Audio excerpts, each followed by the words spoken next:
Então, boa tarde, amigos da Casa de São Francisco.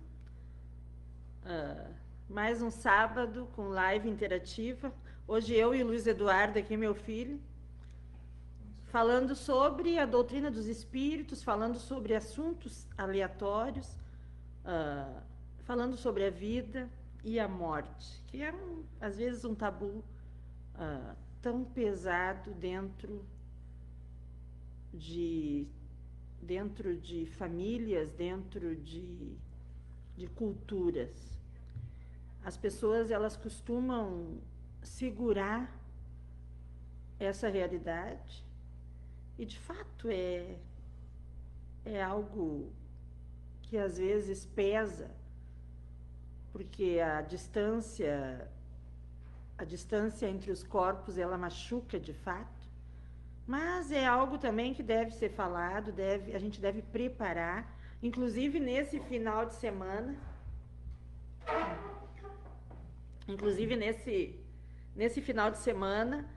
a nossa família, a minha família, nós passamos por duas situações de morte, perdemos duas pessoas importantes dentro do nosso clã familiar, e eu tenho 4 netos que, de certa forma, são bebês ainda, são crianças, né, que não precisariam, talvez, ter esse entendimento, mas a nossa cultura, a nossa realidade, ela nos diz que é necessário a presença, é necessário esse pertencimento deles em relação a tudo.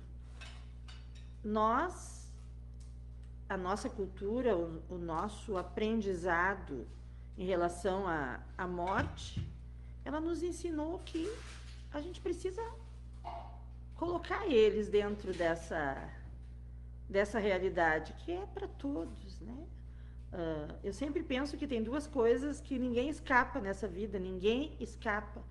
Por mais longo que seja o tempo, ninguém escapa de conhecer Deus e ninguém escapa de passar pela morte. Às vezes ela vem prematuramente, às vezes ela demora, mas ela sempre bate nas portas. E se a gente consegue entregar isso para os nossos filhos como algo muito respeitoso, como algo muito solene, mas como algo também muito natural, fica muito mais fácil, eu acho, que eles encarar a vida, né? Entendendo que tudo acaba um dia aqui. E eu achei muito interessante que os meus netos, eles acompanharam os 4, todo esse trâmite, né, dos velórios, de domingo para cá foram 2, e eles se solidarizaram um com o outro, né? A Ana Luísa, que é a minha neta, a terceira, ela estava consolando a Valentina, que perdeu o avô, de uma forma magnífica, porque elas têm praticamente a mesma idade. E a Ana estava no velório do avô da Valentina, como família, mas não só ali no velório, como uma criança, brincando, correndo. Ela estava consolando a prima, ela estava abraçando em volta do caixão a minha outra neta, com amor aquilo, né? Então, é isso que... isso que de fato eu entendo como pertencimento, colocar desde pequeno eles nesse entendimento que eles pertencem ao todo. A gente não pode, eu acho, isolar eles das coisas que a gente acredita eles não entendem. Muitas vezes eles entendem bem, com uma diferença muito grande da nossa e com uma realidade muito mais forte. A pequena, que estava com 1 ano e 4 meses, que o vô dela estava no caixão, ela sabia que era o vô dela, porque quando o vô estava dormindo na casa que ela visitava, ela dizia assim, ó, para fazer silêncio, e ela estava lá em volta do caixão falando para as pessoas fazer silêncio, com 1 ano e 4 meses. Entende? É pesado, algumas vezes a gente pensar nisso, mas é uma realidade, eu acho que todos devem enfrentar, né? Devem entender. E então eu penso que a doutrina espírita, a doutrina dos espíritos, ela nos traz essa realidade de uma forma mais amena, de uma forma ah, mais com fundamento, né? Fundamento, que eu acho que é isso, para isso que nós viemos.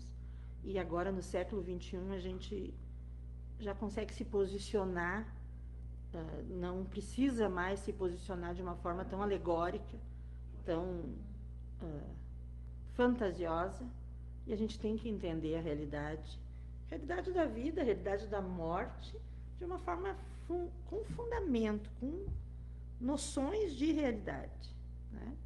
E já é tempo para isso, e eu amo essa doutrina, porque ela nos traz ferramentas onde a gente pode esclarecer, né, para alguns essas noções.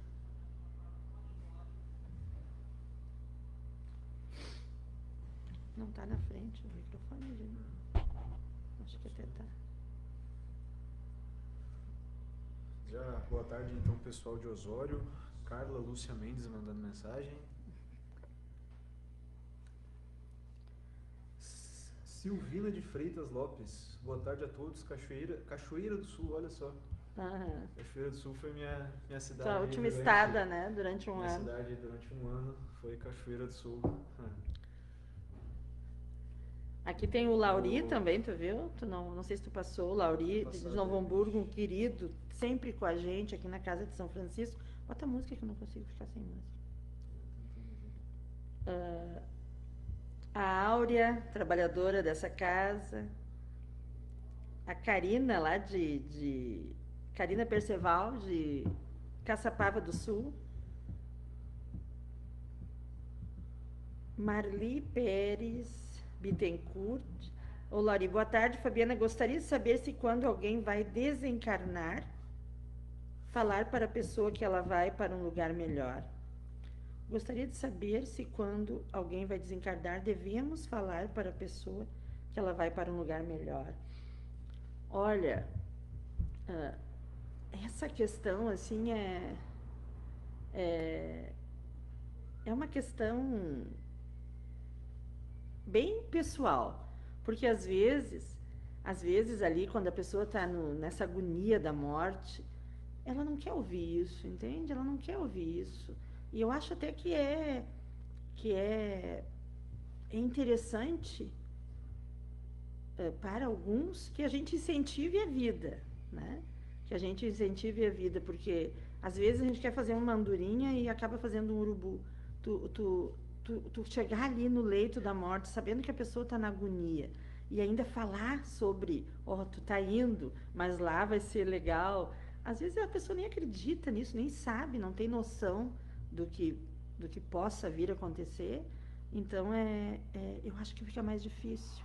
Eu pessoalmente, eu sempre tento, se eu tenho a possibilidade de estar perto, eu sempre tento incentivar, acalentar. Mas às vezes tu falar que o que está te esperando é melhor, vai trazer mais transtornos, porque não é isso que eles querem, né? Ninguém quer morrer, independente do que acredita, independente da sua doutrina, ninguém quer ir embora, todo mundo quer ficar, e se a gente fala isso, parece que a gente está incentivando eles que vão. Então eu penso, claro que às vezes o coração que manda nesses momentos, né? Mas quando as pessoas elas já entendem isso, a gente não precisa falar.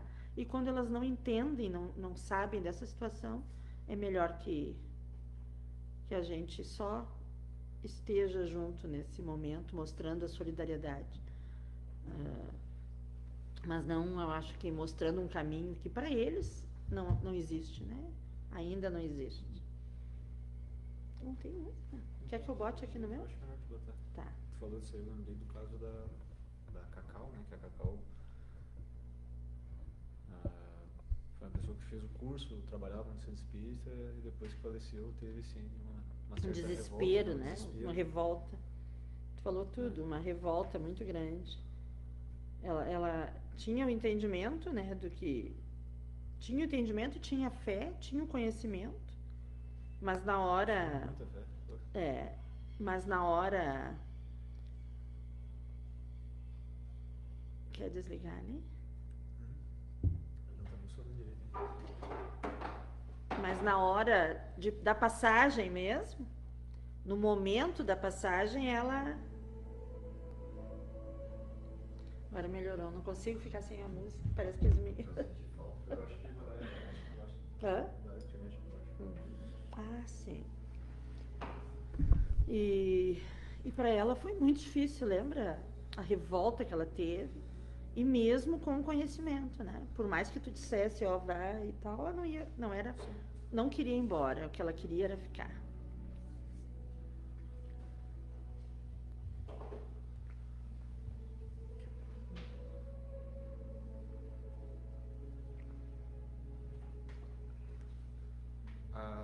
A Márcia Giovana perguntou aqui, vou tentar falar aqui a pergunta dela. Gostaria de saber por que uma pessoa que está em coma, praticamente morta,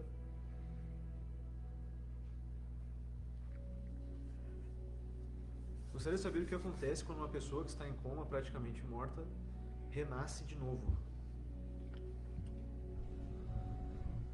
Não sei qual foi a situação dela, se ela puder dar mais detalhes ali pra gente, não sei se conhece mais. Giovana, se ela puder dar mais detalhes de como foi a situação dela pra gente poder... Eu acho que até entendo, assim, as pessoas estão praticamente mortas, né?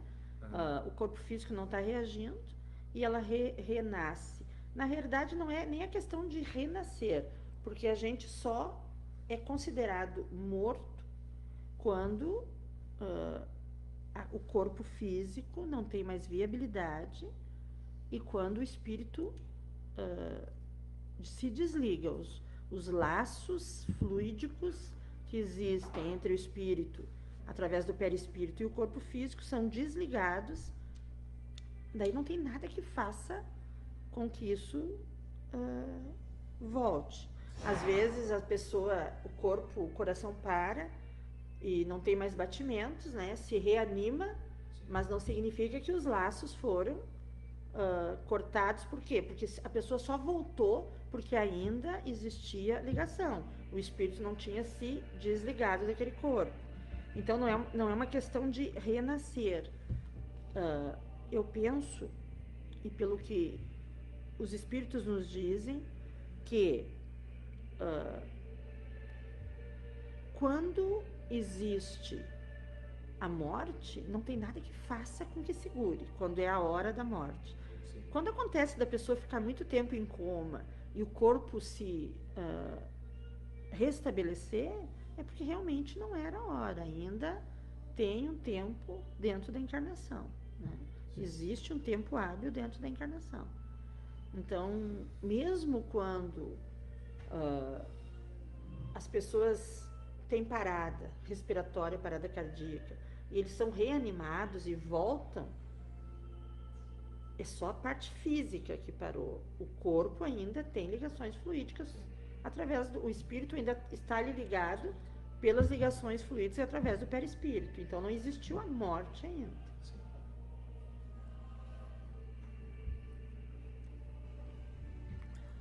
O Gilmar Rodrigues mandando boa tarde. Boa tarde, Gilmar, querido, saudades. O pessoal do Pequena Esperança, Zeni. Querida Zeni, grande amiga. Grande amiga nossa aí na casa de São Francisco. A Lerrânia Vilela. Boa tarde, ela é de Castanho do Pará. Olha só. Tenho saudade do irmão dela que faleceu em outubro de 23. Sentimentos aí, né? Sempre a perca nunca é fácil, na verdade. Perder uma pessoa que se ama é algo indiscutível, né? A saudade, ela, quando se ama, só diminui a dor, mas a saudade, ela é praticamente eterna até o dia do reencontro. O que a gente entende, o que nos anima dentro dessa doutrina, é que existe um conceito forte espírita, que é a comunicabilidade entre os espíritos. Comunicabilidade entre os espíritos. O que quer dizer isso? Que existe e é possível a comunicação entre os dois mundos, né? Então, aqueles que, se isso a doutrina nos diz que é possível, se através das manifestações a gente comprova isso, o que nos dizem, o que significa é o quê? Que aqueles que foram embora antes da gente, existe a possibilidade dessa comunicação. Sim. Né? Então, isso é maravilhoso, tu entender que aqueles que morreram, que já foram antes da gente, existe a possibilidade desses nossos encontros.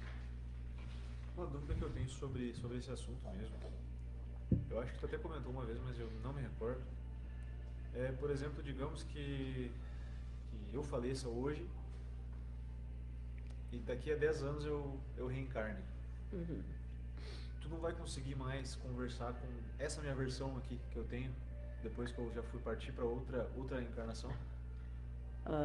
Existe a possibilidade, sim, né? Não existe uma regra de que, como o perispírito ele pode se transmutar, ele pode ter a forma que quer. Então, pode que um espírito encarnado venha visitar pessoas de uma outra encarnação, né? Mesmo que estejam encarnadas ainda, se mostrando com manifestações sendo visto da forma como era, ok? Mas isso já é algo que não tem tanta viabilidade, sim, né? Sim. Não é comum acontecer. Por quê? Porque o Luiz Eduardo, eu digo isso, manifestações tangíveis, visão, né? Terceiro olho, vista dupla. Nesse sentido, é menos viável. Agora, o Luiz Eduardo, que desencarnou, daqui 10 anos, reencarnou, e em alguns momentos de encontros onde o meu espírito está liberto dentro do mundo espiritual e o teu também, a gente pode se encontrar como mãe e filho, mesmo tu estando em outra encarnação, porque os espíritos, eles fazem esses encontros dentro do mundo espiritual, mesmo estando encarnados, né? Sim. Isso é possível sempre. Agora, essa visão que eu tenho de vê-los, isso para um espírito encarnado, retomar uma encarnação anterior, isso já é mais... Não é que não seja possível, mas não é tão comum acontecer. Isso vai da evolução do espírito? Ou não? Isso eu acho até que não é uma nem questão de evolução, é uma questão de necessidade. Às vezes tem uma necessidade grande de um encontro, de formular um encontro, e daí se faz possível essa permissão, né? Sim. Por exemplo, eu já tive casos assim que eu conheci de pais que perderam crianças pequenas, né? Criancinhas pequenas, e daí um tal tempo ali eles descobriram que a criança tinha reencarnado através de uma casa espírita, através da psicografia, a criança reencarnou de novo e tal, e até dentro do grupo familiar. Só que a mãe, uma certa noite ali, acordou e viu a criança no berço, porque eles não desmancharam nada. Era o único filho, e eles não desmancharam, e ela viu a criança no berço. Ela viu o espírito da criança no berço. Então quer dizer que aquela casa espírita que passou a psicografia, que a criança tinha reencarnado dentro de da família, estava mentindo, já que a mãe viu acordada, em estado de vigília, o espírito do filho no berço? Não, daí entra essa tua questão. Pode que aquele espírito tenha vindo para dar aquele carinho para a mãe, se mostrar mais uma vez, ó, da forma como ela o enxergava, entendeu? Sim. Isso acontece também.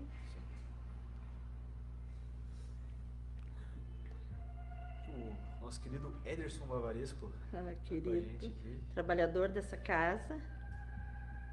A dona Márcia Giovana respondeu a gente que ela disse que ela teve 2 meses e meio entubada em coma. Então, foi respondida a pergunta dela. Sim, essa questão de estar entubada em coma, eu já acompanhei através de estudos e tem uma literatura muito vasta em relação a isso. As pessoas geralmente não, tem algumas pessoas que eles apagam a questão espiritual, a questão psíquica. Eles simplesmente ficam no breu, eles não lembram nada. E algumas pessoas lembram de questões que é bem comum, um túnel, as luzes, o mundo espiritual e tal. Então, mas nada significa que estavam mortas, né? Não é um sinal de morte, é um sinal de que pelo coma e por não estar mais em estado de vigília por algum tempo, o espírito fica mais liberto e existem essas possibilidades. Mas às vezes, pelo medo da morte, a prisão, eles têm muito medo, o próprio espírito de, mesmo o corpo não reagindo, eles querem estar perto ali com medo de sair e ser puxado e não vir mais. Tudo isso passa, né? Então eles... Eu lembro que o tio Sandro Soares, ele, não sei quanto tempo que ele ficou em coma. Ficou, acho que uns 40 dias. 40 dias, né? Eu fui 2 vezes na UTI ver ele. Ele diz que ele lembra perfeitamente, assim, que todo dia ele subconsciente ele acordava e caminhava um pedaço e encontrava uma pessoa. Depois ele caminhava mais um pedaço e encontrava mais alguém. Depois ia caminhando, sempre assim, durante os 40 dias ele foi assim, né? Sim. Ele contou uma vez isso aí. Ele foi, através de uma situação ali, levou um tiro e teve né, quase morte, essas situações quase morte. E ele ficou 40 dias ali, né? Uma pessoa jovem, ativa, o fluido vital ainda 1000, então ele viajou bastante em relação o seu espírito viajou bastante ali, né? Sim. Inclusive, esse era um dos casos que nem a família e nem os médicos acreditavam que ele retomasse, né, a vida novamente. De tão grave que era a situação. Imagina, 40 dias entubado. É Mara Nogueira, de São João del Rei, Minas Gerais. Boa tarde, querida Fábia. Te mandando aqui. Boa tarde, Mara, querida. A Priscila Sana tá mandando uma pergunta aqui. A Priscila Sana, minha querida amiga lá de Cará. Perguntando sobre o karma. Se o karma... ela quer saber se o karma é algo que a gente deve passar. Eu vou falar como eu interpretei a pergunta. Se o karma é algo que a gente tem que passar em determinados períodos da nossa vida. Bom, eu acho que ela quer dizer se o karma é um destino ou se o karma é uma coisa que a gente faz aqui e tem que pagar aqui, no caso. Sim. O karma, na realidade, com essa palavra, com o significado que as pessoas entendem ela, não está dentro da doutrina espírita, karma, né? Por quê? Porque geralmente o karma, as pessoas pensam que é situações em que as famílias trazem de uma geração para outra, não é verdade? As doutrinas que as quais a gente conhece, elas entendem o karma dessa forma. Famílias fizeram criaram uma situação que criou um karma para as gerações seguintes, né? Sim. E a doutrina espírita, ela não entende o karma dessa forma, ela não entende ela não dá significado à palavra karma. O que a gente entende é que tu, numa encarnação, dentro do teu grupo familiar ou individualmente, tu cria situações as quais tu tem que resgatar ação e reação, e às vezes tu resgata junto à família numa nova encarnação, no mesmo grupo. Aí a gente entende essa situação de karmas, mas não que tu esteja pagando por outros, né? Se gerações pós gerações precisassem pagar pecados de outros, onde estaria a justiça de Deus? Não é verdade? Não faz sentido um Deus, sendo que o meu bisavô fez algo que lhe trouxe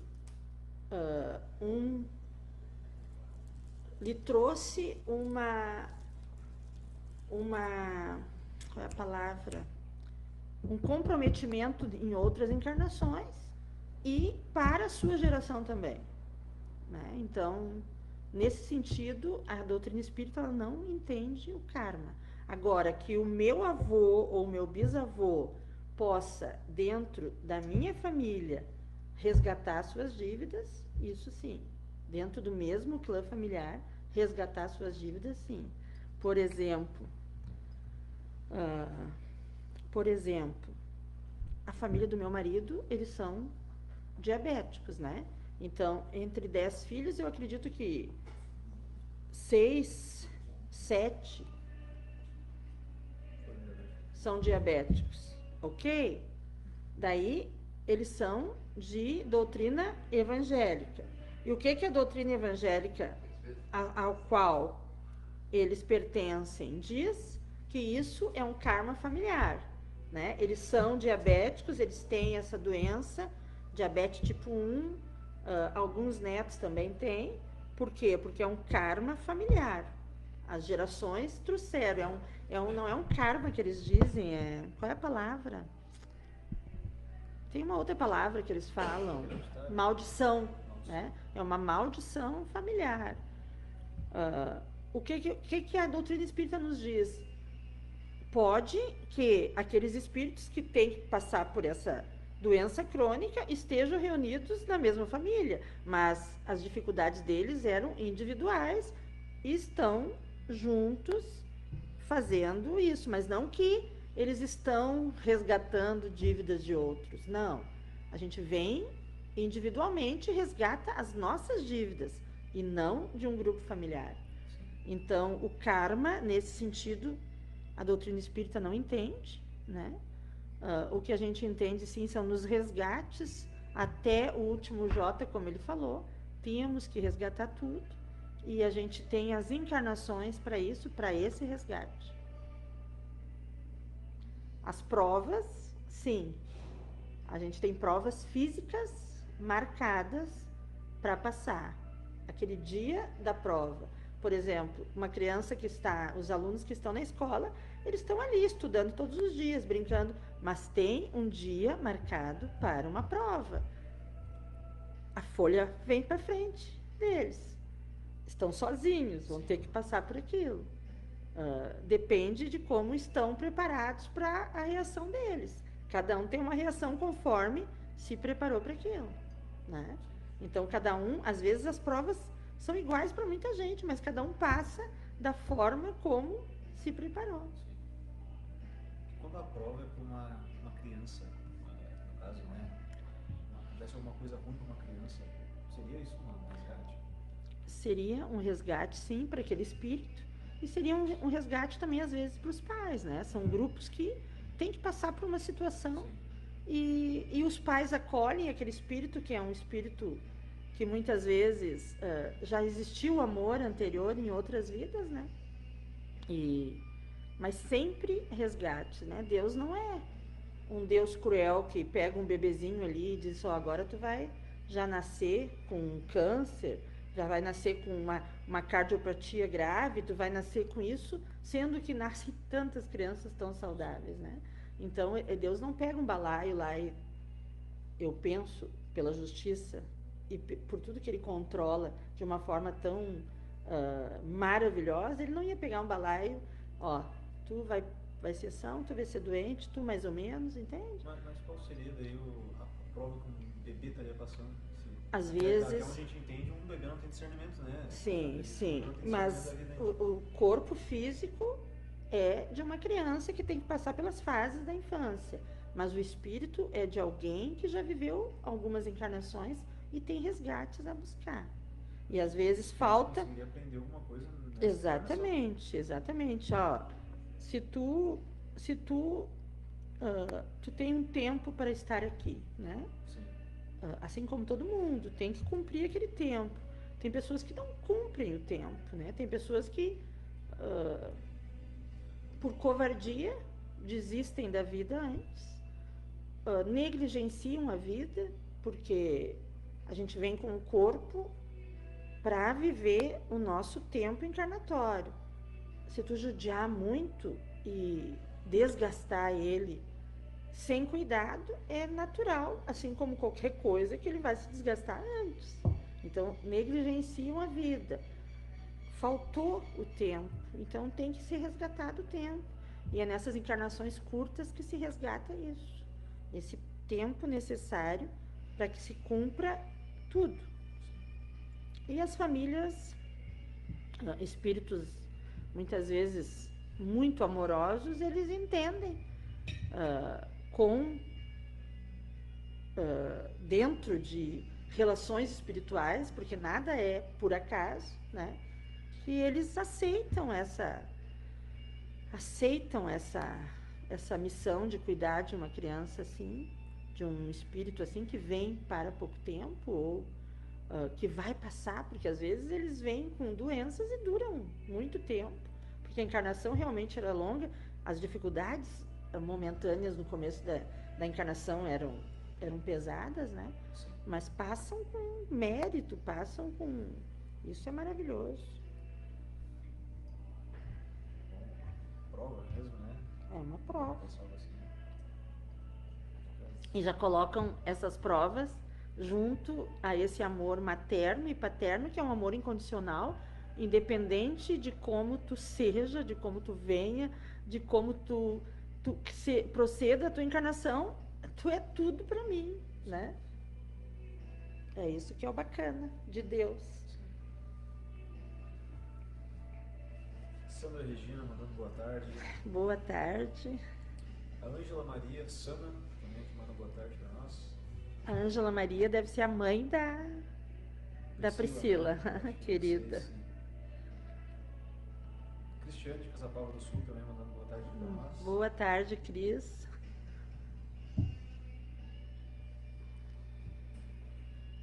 Pode continuar, só pedir um remédio. Vera Lúcia mandando boa tarde para nós aqui também.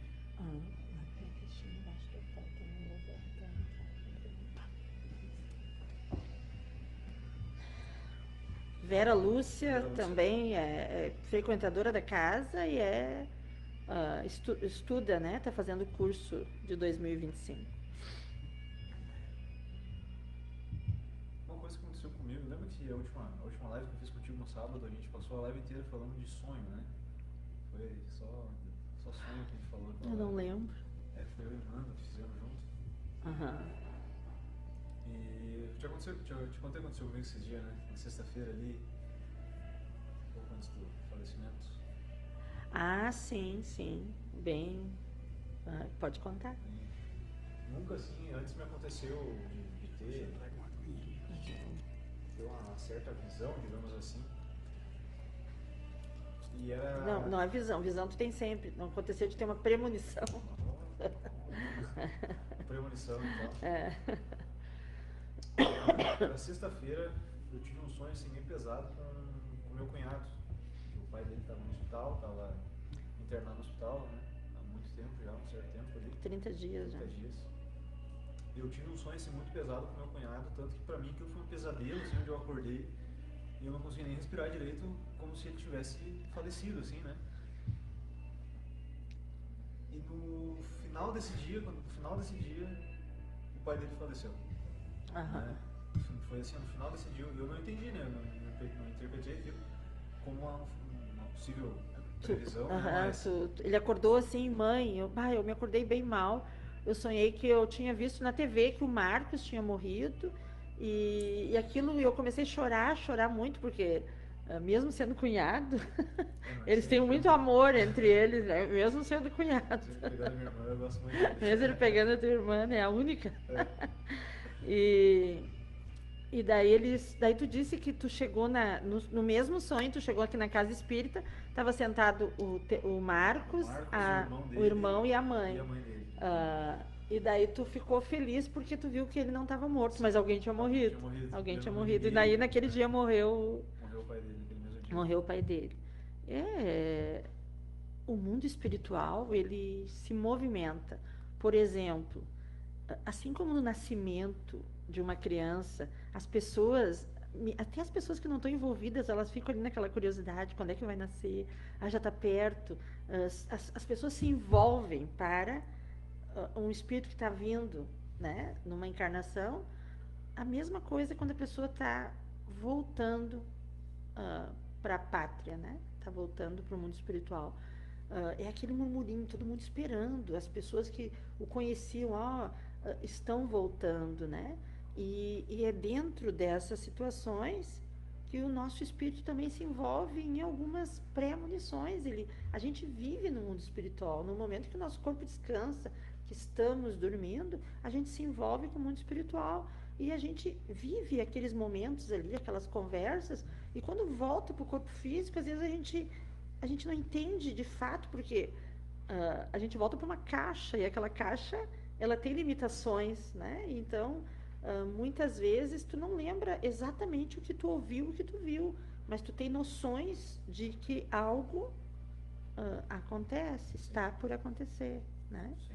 E daí que são essas premonições que as pessoas atravessam. Às vezes, não tem nada a ver com o teu sonho, mas tu interpretou daquela forma, entendeu? Tu interpretou daquela forma. Foi bem assustador, assim, eu acho. Né? Depois, no final do dia, aquilo ter acontecido. Assim, sim. Isso é bem comum, porque é mais uma prova, de que as pessoas realmente se encontram dentro do plano espiritual, que as pessoas têm existe essa possibilidade desses encontros entre os espíritos no mundo espiritual. Eu já vi várias situações de testemunhos de pessoas que me contavam coisas e morriam, e que contavam coisas de seus familiares e morriam. E depois os familiares morriam. Por exemplo, o falecido Alcione, tu não chegou a conhecer, a Nicole tinha 9 meses quando o falecido Alcione morreu. O Alcione era um primo, que era uma pessoa querida, era primo da mãe, e eu tinha uma loja na frente da casa dele. Então a Nicole, eles me ajudaram até os 9 meses, ali, 10 meses dela, a cuidar dela, porque eu tinha loja, e daí eles faziam sopinha, levavam ela lá para comer, cuidavam dela, eu estava atendendo, e eles cuidavam dela e tal, se envolveram muito, e eu fechava a loja meio-dia, eu almoçava às vezes dentro da loja, mas a Nicole já estava lá, e daí eu ia lá pegar ela, ficava ali tomando chimarrão com eles, conversando, e um dia eu cheguei lá numa sexta-feira, ele disse assim para mim: "Bah, guria, eu sonhei a noite toda com a mãe, com o falecido Carlinho e com o falecido Vilso, que eram os irmãos dele. E eu me acordava naquela agonia, naquele sonho, e eles dentro de casa, eu não sabia se eu estava sonhando, não sabia se eu estava acordado, e ele me contando aquilo. Daí ele disse que a Domênica, até a Domênica tem uma história dela que depois eu vou contar. A Domênica era um cachorrinho que o Alcione tinha, e ele era pedreiro, um pedreiro fantástico, assim. E ele ia de bicicleta. Ele morava em São Leopoldo, ele estava trabalhando lá na Charlau, ele ia de bicicleta para Charlau, estava trabalhando na Santos Dumont e ia para Santos Dumont, estava sempre com a bicicletinha dele, com as ferramentas dele atrás na caixinha, E a Domênica junto. Então a Domênica já era velhinha, devia ter uns 10, 12 anos. Mas ela acompanhava ele direto. Chuva, sol, ela estava com ele. E a Domênica dormia na cozinha, em cima de um tapete ali. E diz que a Domênica estava muito louca naquela noite, muito louca. E daí eles acharam até que tinha entrado alguém dentro de casa, fecharam a porta. Ele disse assim que as gurias levantaram e tal, as filhas dele, a mulher. E ele disse que pegou uma cadeira dessas cadeiras. E a porta chaveada, ele botou ainda uma cadeira no trinque. Porque ele estava com medo daquela situação. Isso na sexta-feira, de meio-dia, 1h da tarde, foi quando ele me contou. Ele estava com muito medo daquela situação, assim, estava com um sentimento ruim dentro da casa. E daí na sexta, era umas 7 da noite, eu fechei a loja, fui buscar a Nicole lá. Quando eu cheguei na cozinha, nos fundos da cozinha dele, ele estava, e o Nico buzinando na frente com pressa, e ele fazendo um arroz com galinha, e tinha botado um pouco numa tampa e estava esfriando para dar, e a Nicole no colo, deixa esse cara, deixa ele buzinar, gritando, brincando assim, né? Deixa ele que venha para cá, que a guria tá comendo e dando comidinha pra Nicole, sabe? E a Nicole não queria, a Nicole quando tava lá, era difícil pegar ela do colo deles, né? E eu fiquei sentada ali esperando, o Nico buzinando e eu esperando o Alcione dar comida pra Nicole. Daí peguei a guria e fomos pra casa, né? Isso foi no mês de setembro. E essa cena eu nunca me esqueço, nunca esqueço. Até da roupa da Nicole que ela tava, eu lembro. Ele chegava do serviço, ele tomava aquele banho dele, e daí na sexta-feira ele já começava a tomar a pinga, né? Esse que era o defeito dele, infelizmente. Durante a semana ele não bebia, mas chegava sexta-feira, ele já bebia. E daí, daí nós fomos para casa e tal. Ele não saiu naquela noite para ir nos barzinhos lá, nos botecos que bebia, porque o meu tio, que é onde ele estava trabalhando na Charlau, quando ele saiu de lá, o meu tio não estava em casa para pagar ele a semana. Então, como ele não tinha dinheiro, ele não saiu, já estava deitado. E disse que já era 11 e pouco da noite, meu tio foi lá bater na janela dele, para levar o pagamento da semana dele, né? Daí ele levantou, recebeu, botou uma calça e já foi pro boteco, 11 e pouco da noite. Daí chegou lá, já tinha pouca gente, daí disse que chegou um homem, isso eles contam depois, né? Chegou um homem e uma mulher, e daí começaram a beber, tomar cerveja e tal, e daqui a pouco o cara começou a brigar com a mulher, e daqui a pouco já começou a bater na mulher, e ele já estava no trago, foi se meter, o cara estava com uma adaga, foi direto assim no coração dele, deixou ele morto ali. Ele nem sabe quem matou ele estava bêbado e tu vê, estava dormindo em casa e saiu para a morte, né? Então, o que a gente entende? O que a doutrina nos diz disso, né? Talvez o mundo espiritual entendesse que podia existir essa possibilidade, essa partida, né? Talvez fosse a hora dele, e talvez também ele negligenciou a vida, porque ele teve a oportunidade de ficar e não foi. Talvez morresse em casa, deitado do coração, não daquela forma trágica. Então, tudo se movimenta conforme as nossas ações, não é conforme está marcado, entende?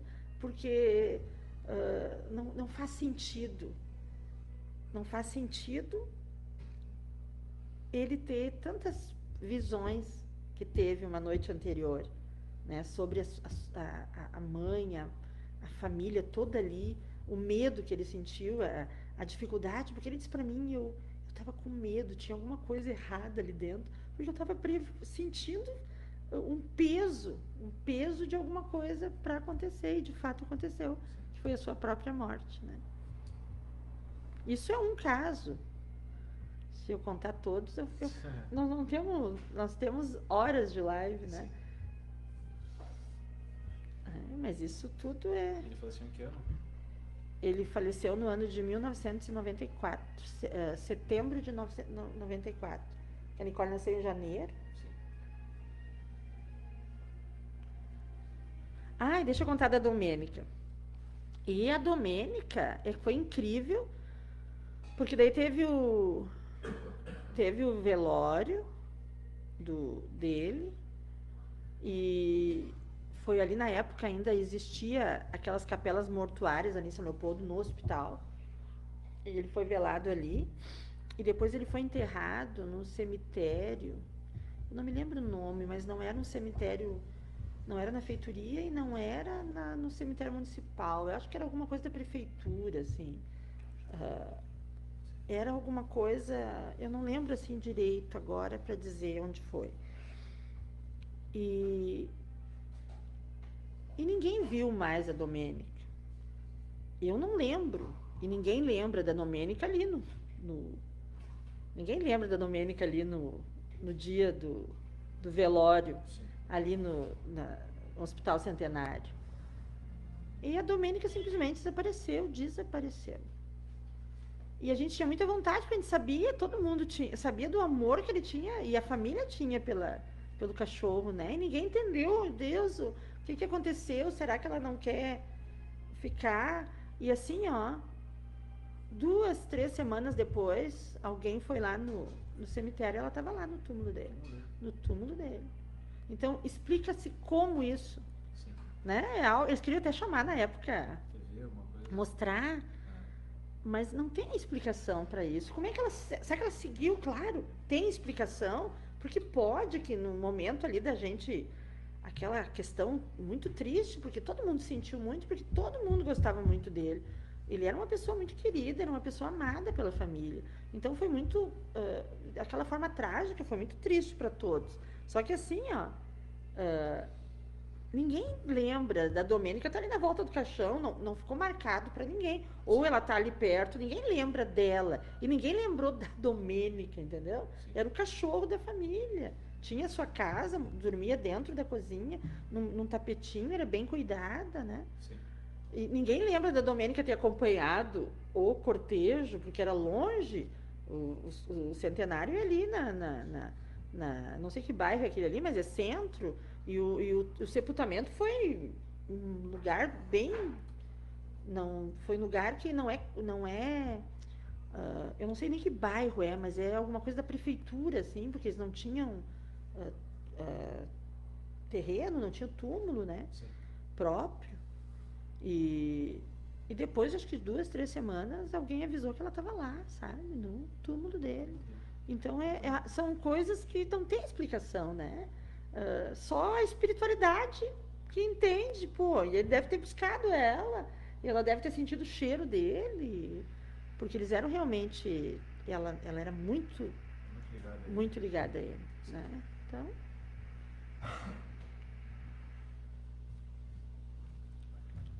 Eu não sabia que era dessa história mesmo. Assim, só ouvi falar no Sony que faleceu com facada, mas não sabia. Sim. Eles tinham uma. Aí entra a história do tal do karma, né? Que as pessoas dizem, e na época eu lembro que eu era criança, mas eu fiquei adulta com esses primos, assim. E daí tinha o falecido Carlinhos e o falecido Vilso, e tinha a Cilinha. Eram 4 filhos. E o Vilso morreu da própria bebida também. Era alcoólatra. Só que o Wilson ele incomodava muito, até tem uma história do Wilson espiritual também. O Wilson ele incomodava muito. Então toda a família queria ajudar de alguma forma ele, mas ele era inferior mesmo, bicho, sabe? Porque tu ajudava, tá, Wilson, eu quero parar de beber. Daí tu levava, tu ajudava, tu oferecia um canto para ele, tu, sabe, amparava, fazia com que ele trabalhasse para ele se motivar. Ficava assim umas 2 semanas, quando tu fechava os olhos, ele já tinha aprontado tudo. Então a gente meio que ia desistindo. Até uma vez eu fiquei com uma pena, ele estava morando num porão e eu não estava mais morando em São Leopoldo. E eu cheguei lá na vila, eu disse, onde é que anda o Vilso? E daí ele estava no porão de uma senhorinha lá que ela era sozinha e deixava as pessoas ficar no porão, ela tinha uma casa bem alta. Eu cheguei lá, estava ele, numa situação assim terrível, sabe? sem nada para comer. Daí eu disse, ô Wilson, ah, vamos, tu tem que comer, tu tem que te alimentar, né? Vamos ali, eu vou comprar umas coisas para ti. Daí eu fui no mercadinho e ele foi junto. E ele queria comprar as cachaças. Não, cachaça eu não vou comprar. Cachaça tu arruma de outro jeito, mas eu não vou comprar. Cigarro eu comprei e comprei umas massas, porque ele fazia ali a comida dele de um jeito ali e tal. Comprei massa, comprei feijão, comprei umas coisas para ele fazer. E daí a mulher do bar disse assim para mim, a mulher do mercadinho, tu abre os pacotes porque ele não come, tu virou as costas, ele vem e troca por cachaça, né? Tá, daí passei no caixa e comecei a abrir os pacotes para para ele comer, para ele realmente ter comida. Ah, quando ele viu eu abri os pacotes, daí ele se estragou comigo. Ele começou a se avançar e o desespero, sabe? E aquilo começou a derramar por tudo, assim. Daí eu já deixei lá, virei as costas e me desiludi também, porque a gente acaba se desiludindo quando tu quer ajudar alguém, né? E no dia que o Wilson morreu, o Wilson foi o primeiro a morrer dos três. No dia que o Wilson morreu, ele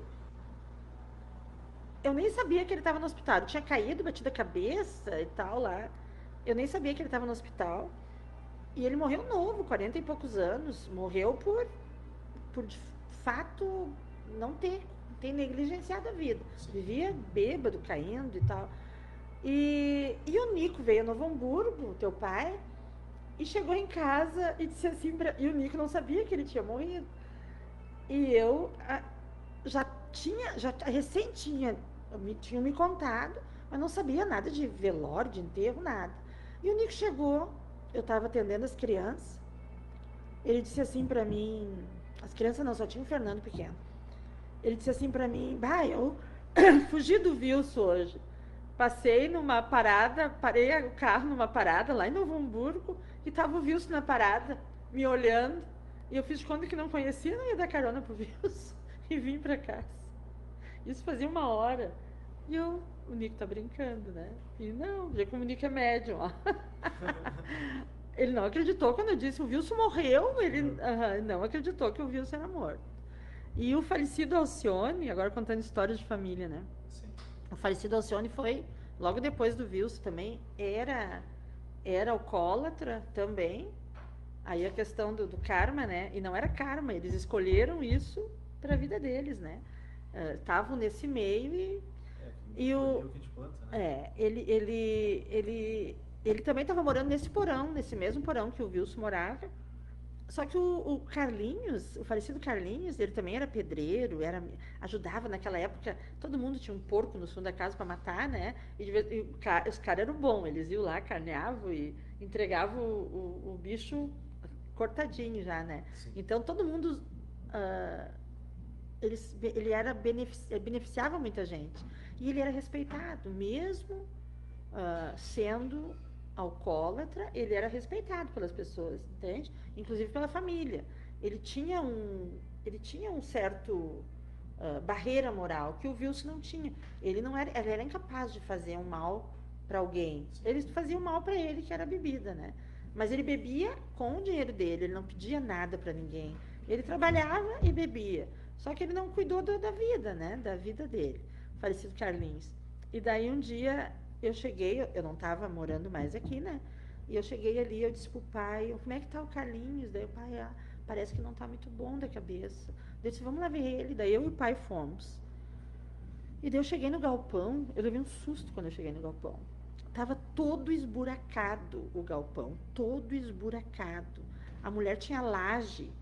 É que ali naquela região dava na época muita enchente. Na época não, há 40 anos dava enchente. Só que as casas antigas eram feitas com aqueles pilar porque sabiam que iam passar pela enchente. Então algumas casas continuavam da mesma forma de 40 anos, né? E essa casa dessa senhorinha era isso também. E daí fomos lá, eu e o pai ver ele, né? Que eu queria ver ele, eu gostava muito dele. E eu cheguei lá e eu fiquei apavorada, apavorada. A mulher tinha laje, essas lajes quadradas assim, E tava tudo levantado as lajes e tudo com buraco. Mas buraco. Ele tinha feito uns trilhos de buraco, assim, ó, nesse lugar. E daí eu disse assim, oi, Carlinhos. E o pai só me olhava assim, o que que houve? Não, eu queria conversar com você, mas eu não posso parar aqui. Daí, mas o que que houve? Eu tô procurando ouro. E daí eu olhei, tinha um senhor com uma roupa muito estranha, assim, uma roupa de 1800, sei lá, e uma menininha loira com uma batinha, os cabelinhos assim, parecia que nunca tinha penteado, bem loirinha, aqueles cabelinhos tudo grudado, e eles parados, olhando pra ele, tipo assim, não para, vai lá, que tu vai achar, entendeu? Isso, pessoa viva? Não, Espíritos? espírito, morto. E eu parada ali olhando, eles não olhavam pra mim, eles só olhavam pro coitadinho do Carlinhos, como se ele não pudesse parar de cavar ali, porque eles tinham que cavar o ouro deles, entendeu? Sim. Então, assim, ó, eu disse, Carlinhos, tentei convencer ele, mas não teve jeito, ele enlouqueceu ali, enlouqueceu. 2, 3 dias depois, daí o pai viemos embora, eu queria que ele fosse lá na mãe para nós tomar um café, nada fazia. Acho que uns 2, 3 dias depois ele saiu, ele andava também só de bicicleta, pegou a bicicleta, acho que estava meio tonto, sei lá, e bateu num cordão na calçada e deu traumatismo craniano e morreu. 2, 3 dias depois disso aí, entendeu? Disso aí que aconteceu. Então, assim, a gente ouve também essas questões de ouro, né, que as pessoas têm uma volúpia, assim, de encontrar ouro, que o ouro do fulano, ouro de jesuíta, ouro disso, ouro daquilo, e às vezes as pessoas ficam loucas com isso, entende? Ficam... e abrem, e tem uma espiritualidade ali que eu até acredito que tenha ouro enterrado, porque já muitas pessoas encontraram, mas isso foi em épocas diversas, onde era comum se enterrar, né? Não tinha bancos, não tinha isso, não tinha aquilo, era comum que as pessoas enterrassem, era uma forma, era uma cultura que está muito longe de nós. Olha a evolução. E olha a evolução. Então, eu acredito que tem espíritos que iludam, entende? Que façam com que isso... E essa é a história do... Fazer que nem o falecido... Olha eu contando histórias de morto da família. O falecido tio Vitório, ele era marido de uma tia-avó minha. E era muito junto. A minha mãe, ela une as famílias, né? A mãe, do jeito que ela sempre gostou de aquela união de família. A mãe, ela é acolhedora da família dela, de todos os lados, assim. E essa tia-avó vivia com a gente, a tia Lourdes. Esse que eu tenho uma foto do casamento deles na minha parede, e um dia numa live ele disse assim para mim, o único lugar que eu vivo ainda na terra, na tua casa, porque ele tem uma fotinho dele lá, e as pessoas, às vezes por curiosidade, quem é? Esse aí é o falecido tio Vitório, ele era assim, assim, e ele disse para mim aqui numa psicografia que era o único lugar que ele vivia. Sim. No mundo dele. O que eu estava contando agora que eu já me perdi? Deixa eu terminar de contar a história do... Eu esqueci o nome dele. Eu estou contando isso. Então, Carlinhos, Vilso e Alcione, talvez nem se falem mais nele, porque já faz tantos anos que eles partiram, né? Mas é nessas conversas que às vezes eles continuam vivos, né? Eles continuam vivos ainda como gente. Sim. Então, o pessoal de Caçapava aqui mandando bastante mensagem pra Talvez gente. o Romário Figueiró, se estiver na live, ele vai... Esses dias ele estava na live. Ele é o tio Pingo, ele é sobrinho deles, o Pingo, e é filho da Cilinha, que também é dessa família, e ela foi embora para a Espanha. Ela tinha não sei quantos filhos, acho que 4, 5 filhos. Eu era pequenininha nessa época, mas eu cresci escutando essa história, que a Cilinha foi embora, deixou os 4 filhos dela, foi embora com alguém, um alemão, não sei quem era, para a Espanha, e que os filhos ficaram ali, ela indo embora e eles ali chorando, e assim mesmo ela foi embora. Então se espalharam aqueles filhos. Isso é real, isso é uma realidade. E porque o homem não queria levar os filhos dela, só queria levar os filhos que ele teve com ela, né? Não os que ela teve com o primeiro casamento. E eles sempre contaram, o Pingo é dessa família, desse clã aí também. Então meio que acabou essa história toda, né, dos 4 irmãos. Sim. Ah. Pessoal de Caçapava mandando mensagem pra gente aqui. Edenilson Santos. A Flávia Perceval também mandando mensagem pra gente aqui. Que não é de Caçapava, mas é a Angélica Maria da Campina mandando mensagem pra gente. A Márcia da Edenilson, muito obrigada. Flávia, muito obrigada. A Angélica está sempre com a gente também nas lives. Eu acho que já é quase 4h10, já vamos sim. por aqui hoje, né? Mais alguma pergunta, não? Não. Uhum. Foi de pergunta. Hoje a live foi mais casos de família. Casos de família. Então, e geralmente são.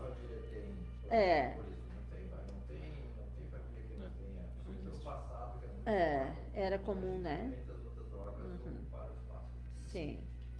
Tu sabe que eu acho que qualquer assunto que se fale, os exemplos mesmo, eles estão dentro dos nossos clãs, né?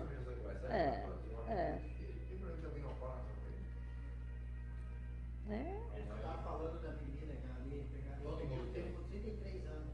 Nossa, só bebia, não comia, deu um negócio, um canto desse, o álcool. Quando tu conta a história da tua família, tu está contando a história de todas as famílias. Sim. A gente apenas... E o álcool, as pessoas, todos acabam sendo lesados, né?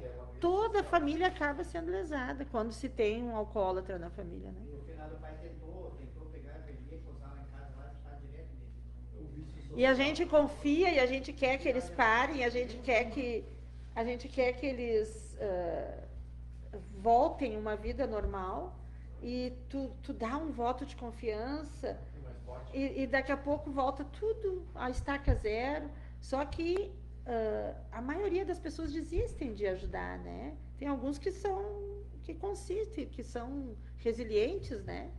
Mas a maioria vai a mesma coisa a droga. A droga acaba, só que o pai e a mãe, a família toda, ela acaba largando de mão isso, né? Tudo que é vício, justamente vício, drogas, as famílias, por ser um problema que a sociedade tem jeito, esconde, evitam, não falam, né? E tu pensa num cara trabalhador na roça. Foi beber, não comia, só bebia. O fígado não aguenta, né? Um bombardeio direto, acaba que uma hora... E quando eu ia posar lá em casa, lá passava direto. Ficava 2, 3 dias na casa. Sim. Mas eu digo assim, até os casos espirituais, a gente consegue encontrar eles dentro das histórias familiares, né? Dentro das histórias familiares. Então, encerramos. por hoje. Então, gente, muito obrigada. Foi muito bom bater esse papo com vocês.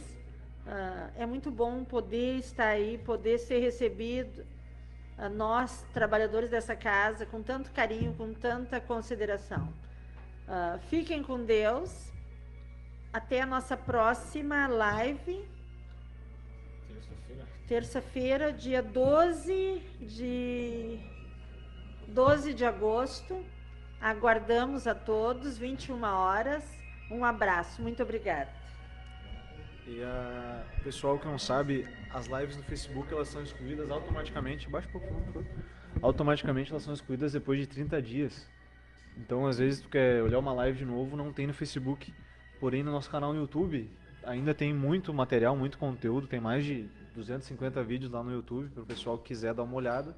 É Casa de São Francisco Fabiana Castro, tá lá no YouTube um monte de conteúdo sobre espiritismo. Já coloca isso ali, né? Tu consegue colocar nessa... Depois eu coloco ali. Coloco, mas bom, mas a gente já conhece também o nosso canal, né? Até é bom que eles também se inscrevam, né? Se inscrevam ali, tem muitos vídeos lá, muito conteúdo sobre espiritismo, muita live, conversa com espíritos. Se Aham. o pessoal quiser dar uma olhada, a gente está no YouTube lá também. Casa de São Francisco, Fabiana Castro. Fabiana Castro, Aham. isso aí. Por favor, se inscrevam. E essa aí, por exemplo, hoje tu já coloca no... Vou tentar colocar hoje e Aham. programar ela, tem mais umas outras para colocar ainda. Aham. E a partir de semana que vem, eu acredito também, a gente vai ter os nossos livros aqui da Fabiana Castro na Amazon, para quem não adquiriu ainda, quiser adquirir. Ah, que bacana. Os livros vão estar postados na Amazon, daí Ah, fica mais que fácil de Aham. comprar, né? Sim. Então tá. Muito obrigada, então. Hoje com meu filho, para mim é um orgulho muito grande ter um filho aqui comigo fazendo uma live. Esse aqui, ele é... Como é que ele dá a cara? Os outros têm meio vergonha.